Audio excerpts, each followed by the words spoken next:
Chapter 2.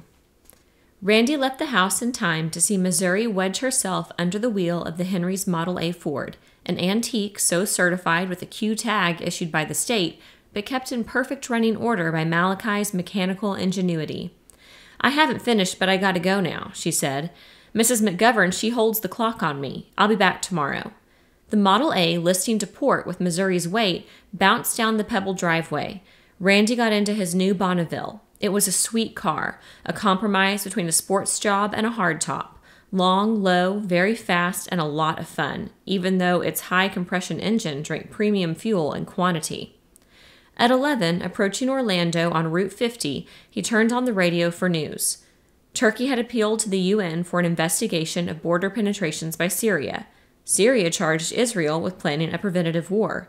Israel accused Egypt of sending snooper planes over its defenses. Egypt claimed its ships, bound for the Black Sea to Alexandria, were being delayed in the Straits, and charged Turkey with a breach of the Montreux Convention. Russia accused Turkey and the United States of plotting to crush Syria, and warned France, Italy, Greece, and Spain that any nations harboring American bases would be involved in a general war and erased from the earth. The Secretary of State was somewhere over the Atlantic, bound for conferences in London. The Soviet ambassador to Washington had been recalled for consultation. There were riots in France. It all sounded bad, but familiar as an old, scratchy record. He had heard it all before, in almost the same words, back in 57 and 58. So why push the panic button? Mark could be wrong. He couldn't know for certain that the balloon was going up, unless he knew something fresh, something that had not appeared in the newspapers or been broadcast. Shortly before noon, Florence Wetchek hung her "Back at One" sign on the office door and walked down Yulee Street to meet Alice Cooksey at the Pink Flamingo. Fridays, they always lunched together. Alice, tiny, drab and black and gray, an active, angry sparrow of a woman, arrived late. She hurried to Florence's table and said, "I'm sorry. I've just had a squabble with Kitty Offenhouse." "Oh dear," Florence said. "Again?" Kitty was secretary of the PTA, past president of the Frangipani Circle, treasurer of the Women's Club, and a member of the library board. Also, she was the wife of Luther Bubba Offenhouse, chief tail twister of the Lions Club, vice president of the Chamber of Commerce, and deputy director of civil defense for the whole county. He owned the most prosperous business in town, the Offenhouse Mortuary, and twin real estate development, Repose in Peace Park. Alice lifted the menu. It fluttered. She set it down quickly and said, "Yes, again. I guess I'll have the tuna fish salad." "You should eat more, Alice," Florence said, noticing how white and pinched her friend's face looked. "What happened?" "Kitty came in and said she'd heard rumors that we had books by Carl Rowan and Walter White. I told her the rumors were true, and did she want to borrow one?"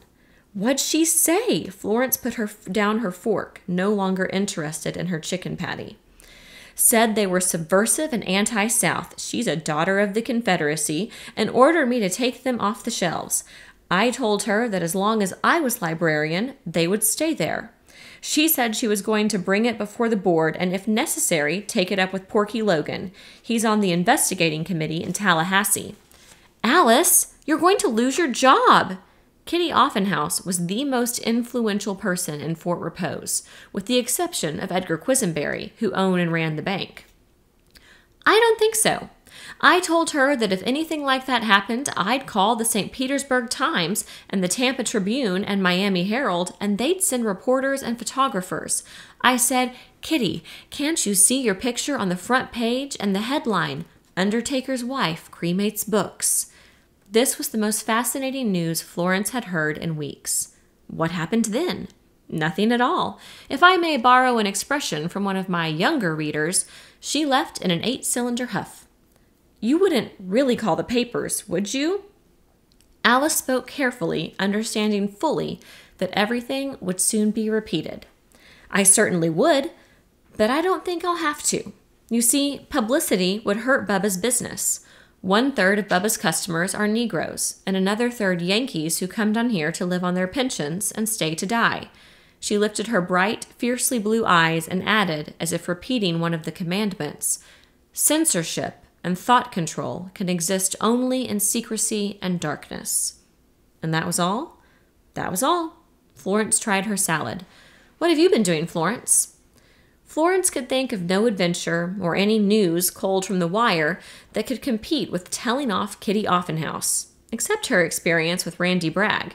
She had pledged herself not to say anything about Randy to anyone, but she could trust Alice, who was worldly wise in spite of her appearance, and who might even, when younger, have encountered a peeping Tom herself. So Florence told about Randy and his binoculars and how he had stared at her that morning. "It's almost unbelievable, isn't it?" she concluded. "It is unbelievable," Alice said flatly. "But I saw him at it." "I don't care. I know the Bragg boys. Even before you came here, Florence, I knew them. I knew Judge Bragg well, very well." Florence remembered vague reports many years back of Alice Cooksey having gone with Judge Bragg before the judge married Gertrude. But that made no difference to what went on in the Bragg house now. "You have to admit that those Bragg boys are a little peculiar," Florence said. "You should have seen the cable that Randy got from Mark this morning. Urgent they meet at McCoy today. Helen and the children flying to Orlando tonight. You know those children can't be out of school yet." And the last two words didn't make any sense at all. "Alas, Babylon." Isn't that crazy? "Those boys aren't crazy," Alice said. "They've always been bright boys. Full of hell, yes, but at least they could read, which is more than I can say for children nowadays. Do you know that Randy read every history in the library before he was 16? "I don't think that has anything to do with his sex habits," Florence said. She leaned across the table and touched Alice's arm.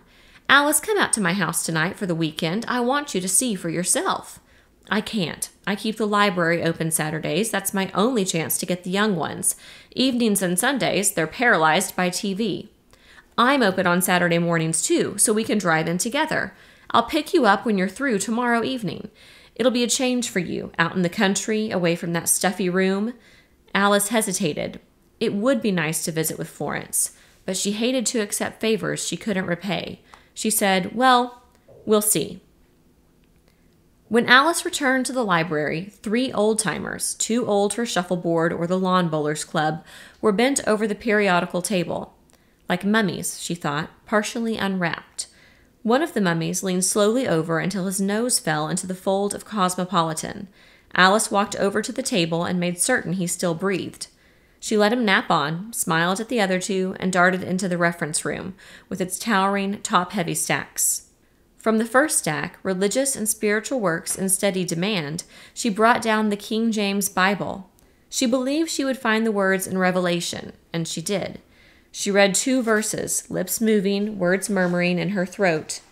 "And the kings of the earth who have committed fornication and lived deliciously with her shall bewail her and lament for her when they see the smoke of her burning, standing afar off for the fear of her torment, saying, Alas, alas, that great city Babylon, that mighty city, for in 1 hour is thy judgment come."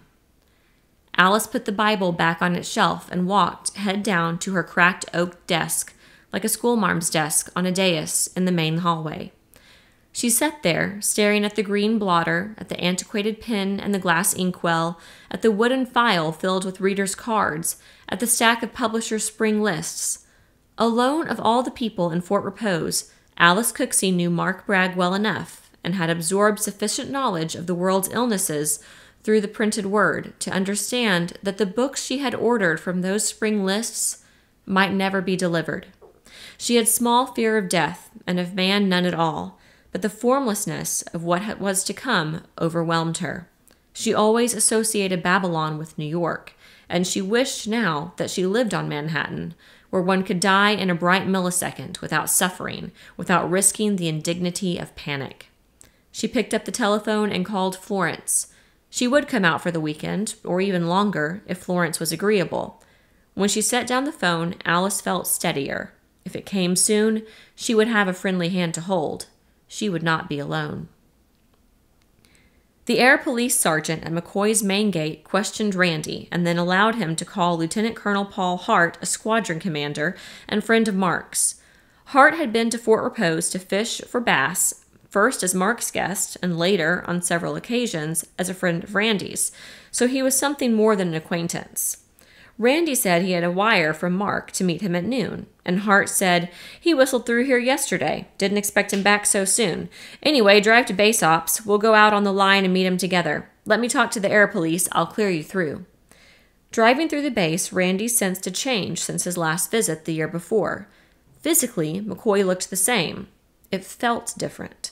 The air police questioning had been sharper and more serious.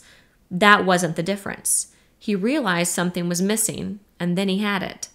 Where were all the people? McCoy seemed almost deserted, with less activity and fewer men and fewer cars than a year ago. He saw no other civilians. He saw no women, not even around the clubs and the BX.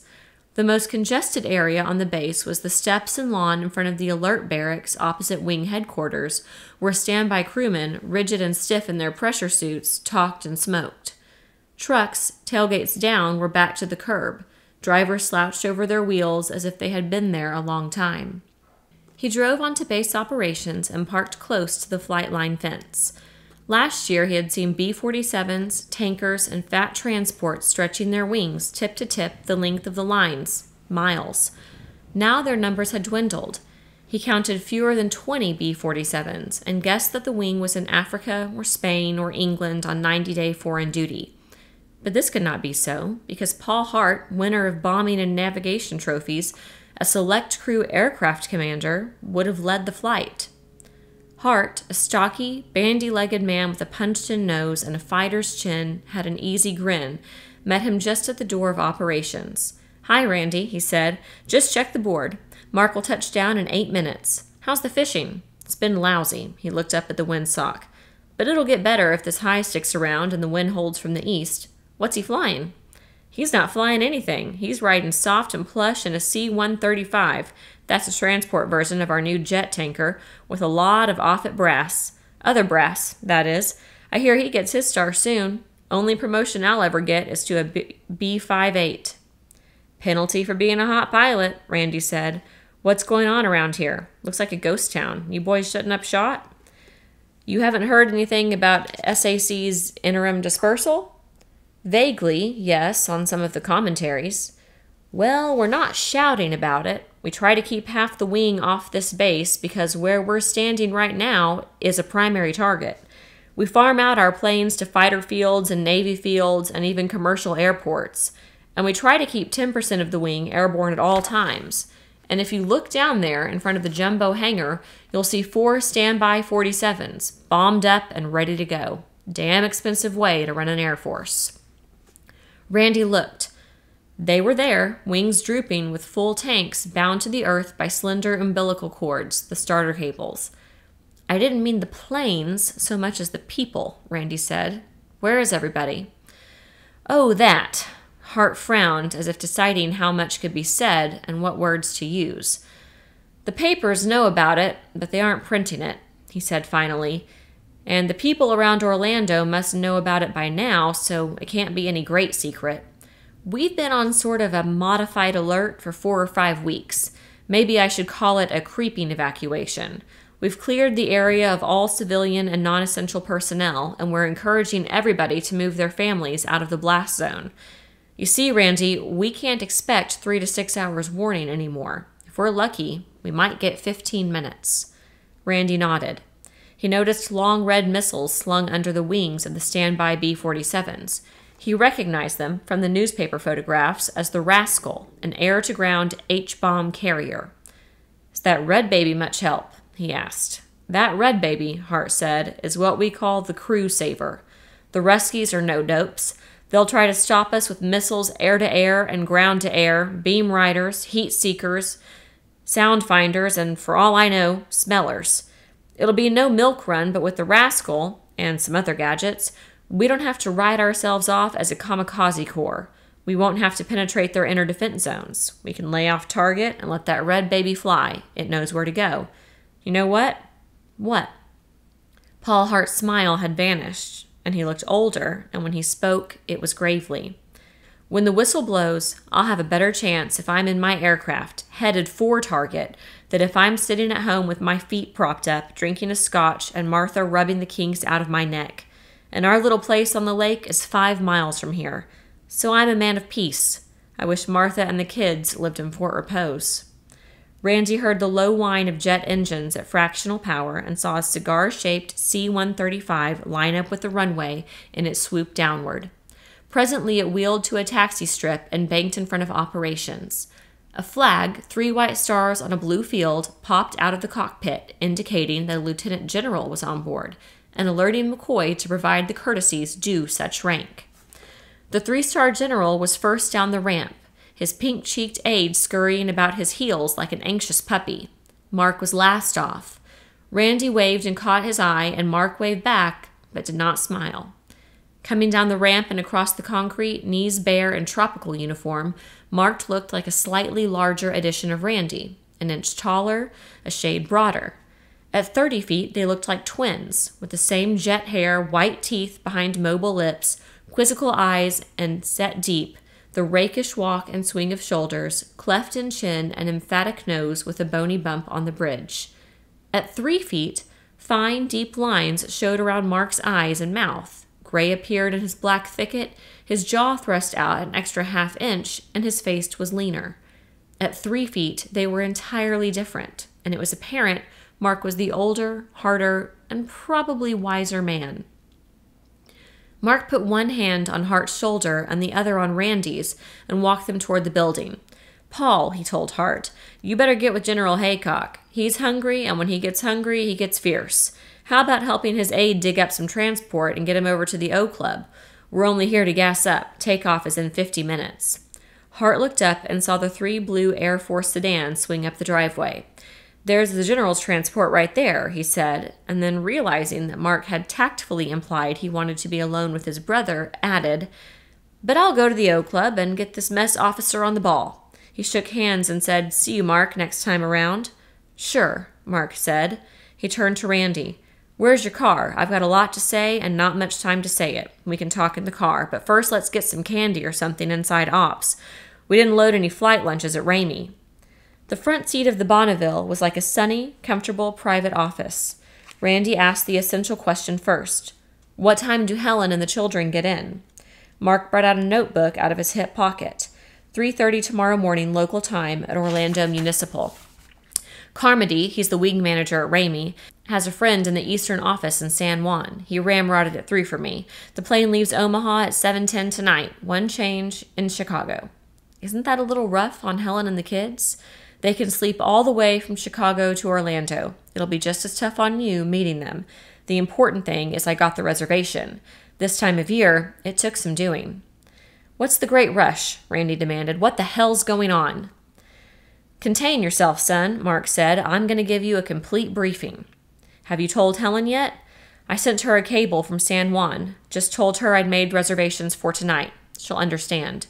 He squinted at the gaudy dials and gleaming knobs on the dash. "Some buggy you've got here, Randy. Won't be worth a damn to you. About Helen, she and I thrashed this out long ago. She won't like it. Not at all will she like it. Not now that the time has come. But I'll have her on that plane if I have to truss her up and send her air freight." Randy said nothing. He simply tapped the car clock, a reminder. "Okay," Mark said, "I'll brief you. First strategic, then tactical."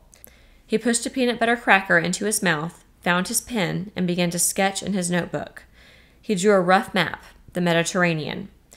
Mark doesn't celebrate until he has a pen in his hand, Randy thought, and can see a map. Probably makes him feel comfortable, like he's holding a pointer in the SAC war room. "The key is the Med," Mark said. "For 300 years, the Russians have tried to pry open the straits and debouch into the Mediterranean. Peter the Great, Catherine the Great, Tsar Alexander, they all tried it. Now, more than ever, control of the Med means control of the world." Randy nodded. Conquerors knew or sensed this. Caesar had done it. Xerxes, Napoleon, and Hitler failed. If Xerxes had won at Salome, he said, we'd all be speaking Persian. But that was a long time pre-Sputnik and pre-ICBM. I thought the fight now was for control of space. Who controls space controls the world. Mark smiled. It can also happen the other way around. We, by we I mean the NATO coalition, aren't going to be allowed time to catch up with them in operational ICs, much less control space. Now don't argue with me. We have their war plan.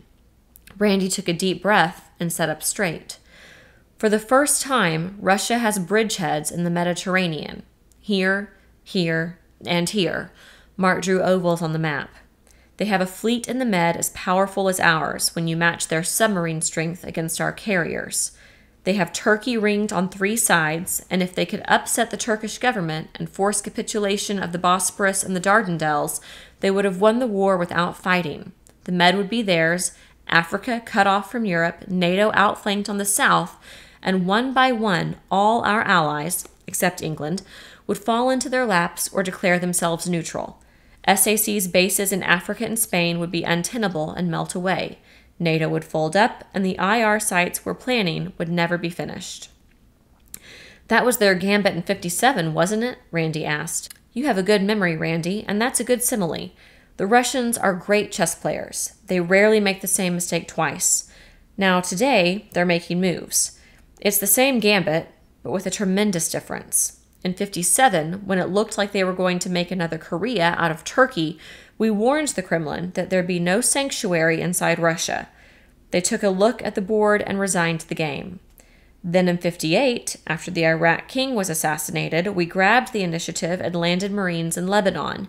We got there the fastest. They saw that we were ready and could not be surprised.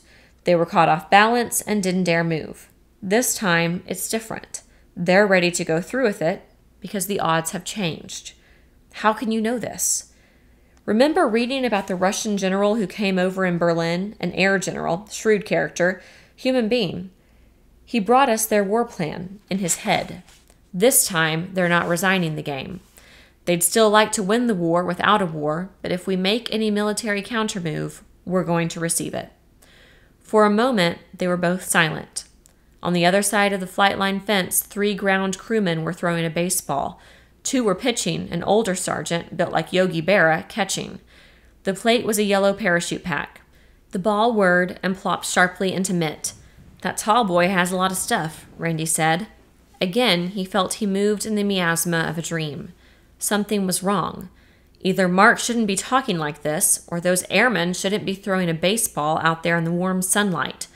When he lit a cigarette, his fingers were trembling again. Have a bad night, Randy? Not particularly. I'm having a bad day. I'm afraid it's going to get worse. Here's the tactical part. They know that the only way they can do it is to knock off our nuclear capability in one blow, or at least cripple us so badly that they can accept what retaliatory power we have left.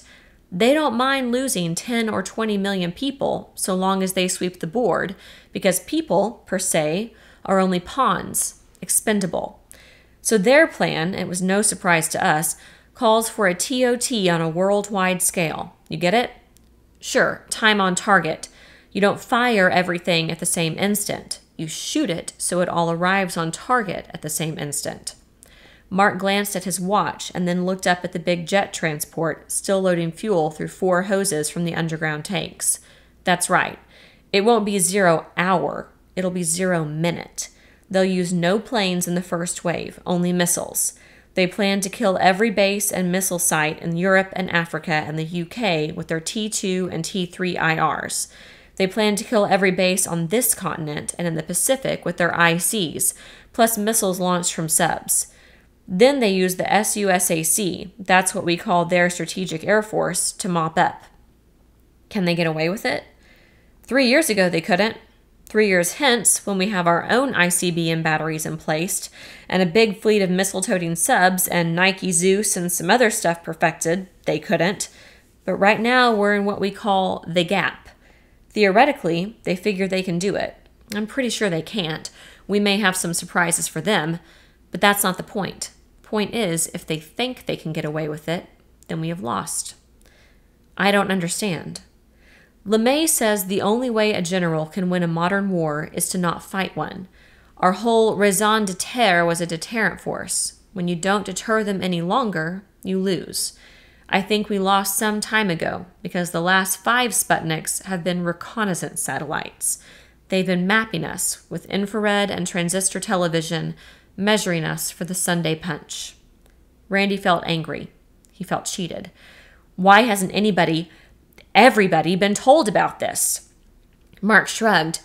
You know how it is. Everything that comes in is stamped secret or top secret or cosmic or something, and the only people who dare declassify anything are the big wheels right at the top.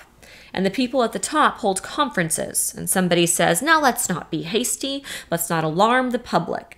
So everything stays secret or cosmic. Personally, I think everybody ought to be digging or evacuating right this minute.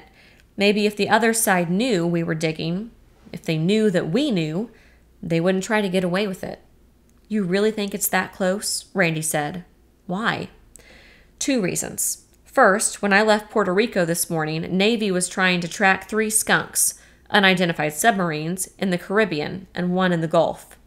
4 subs doesn't sound like enough to cause a big flap, Randy said. 4 subs is a lot of subs when there shouldn't be any, Mark said. It's like shaking a haystack and having 4 needles pop out at your feet. Chances are that haystack is stiff with needles. He rubbed his hand across his eyes as if the glare hurt, and when he spoke again, his voice was strained. They've got so blasted many. CIA thinks 600. Navy guesses maybe 750. And they don't need launchers anymore. Just dump the bird or pop it out while still submerged. The ocean itself is a perfectly good launch pad. Randy said, and the other reason? Because I'm on my way back to Offutt.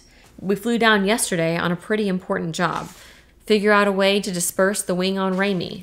There aren't enough fields in Puerto Rico, and anyway, the island is rugged and not big enough. We just started our staff study when we got a Zippo, that's an operational priority message, to come home. And 2/3 of the Ramey wing was scrambled with flyaway kits for another place. I made my decision right then. I just had time to arrange Helen's reservation and send the cables. Mark spoke to more of the Russian general with whom he had talked at length and whom he apparently liked. He isn't a traitor, either to his country or to civilization. He came over in desperation, hoping that somehow we could stop those power craze bastards at the top. He doesn't think their war plan will work any more than I do. Too much chance for human or mechanical error. Mark used phrases like maximum capability and calculated risk and acceptance of any casualties except important people and decentralization of industry and control announced as an economic measure but actually military. Randy listened, fascinated, until he saw 3 blue sedans turn a corner near wing headquarters. Here comes your party, he said. Anything else I ought to know? Mark brushed cracker crumbs and slivers of chocolate from his shirt. Yes, also there's something I have to give you. He found a green slip of paper in his wallet and handed it to Randy. Made out to you, he said. Randy unfolded the check. It was for $5,000. What am I supposed to do with this? He asked. Cash it. Today if you can. Don't deposit it. Cash it. It's a reserve for Helen and Ben Franklin and Peyton. Buy stuff with it. I don't know what to tell you to buy. You'll think of it as you need as you go along. I did start a list this morning. Mark seemed pleased. That's fine. Shows you're looking ahead. I don't know whether money will help Helen or not, but cash in hand in Fort Repose will be better than in an account in an Omaha bank. Randy kept on looking at the check, feeling uncomfortable. But suppose nothing happens. Suppose spend some of it on a case of good liquor, Mark said. Then if nothing happens, we'll have a wonderful, expensive toot together, and you can laugh at me. I won't care. Randy slipped the check into his pocket. Can I tip off anybody else? There are a few people. You've got a girl? I don't know whether she's my girl or not. I've been trying to find out. You don't know her. New people from Cleveland. Her family built on River Road. Mark hesitated. I don't see any objection. It is something civil defense should have done weeks, months ago. Use your own judgment. Be discreet. Randy noticed that the transport jet's wings were clear of hoses. He saw 3 blue sedans pull up to operations. He saw Lieutenant General Haycock get out of the first car. He felt Mark's hand on his shoulder and braced himself for the words he knew must come. Mark spoke very quietly. You'll take care of Helen? Certainly.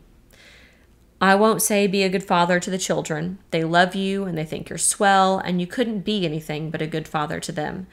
But I will say this. Be kind to Helen. Mark was having trouble with his voice. Randy tried to help him out.